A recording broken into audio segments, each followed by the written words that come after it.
how can we localize regeneration in Brazil, right?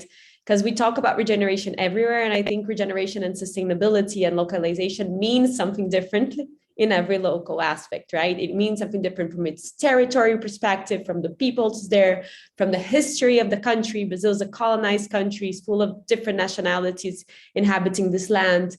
So how do we connect to each other, understand this history, and make something different out of it?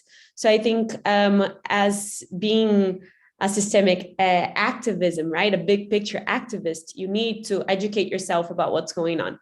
So this is the front that we are in. What I wanted to share with you is a few projects that are our partners.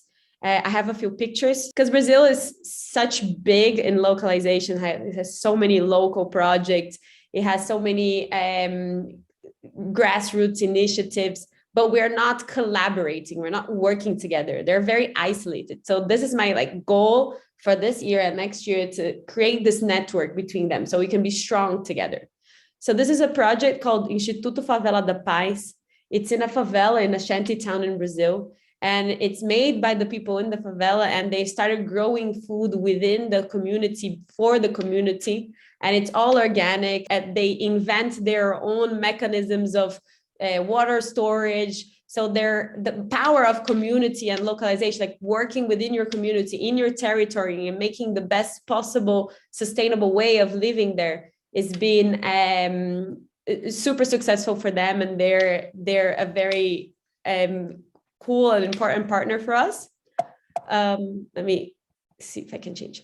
This is an agricultural example. So it's called the community that supports the agriculture. It's all over Brazil. So you can see the map of Brazil, and all these dots is a community. So you can be in every city in Brazil, and you will have a community of people that came together to support small farmers. So it's very connected to the farmers, to who actually buys, and then you have local events that connect the farmers to the people. So I think it's a beautiful example of what's happening all around the world, and having organic food at a decent price as well. This one is a fashion one. It's in the north of Brazil. So it's women coming together for social inclusion within the fashion world, organic as well. They go all the way from planting cotton to making the design of the clothes. This is the same thing. So like artisan women in the north of Brazil creating dresses and handbags. And the last one, it's also in the favela. It's called Favela Orgânica. It's in Rio de Janeiro, and they are growing organic food in the favela and cooking very high quality food together, and showing that it's possible to have local projects that can be like a global example of how can we live within this land regenerative and respectively.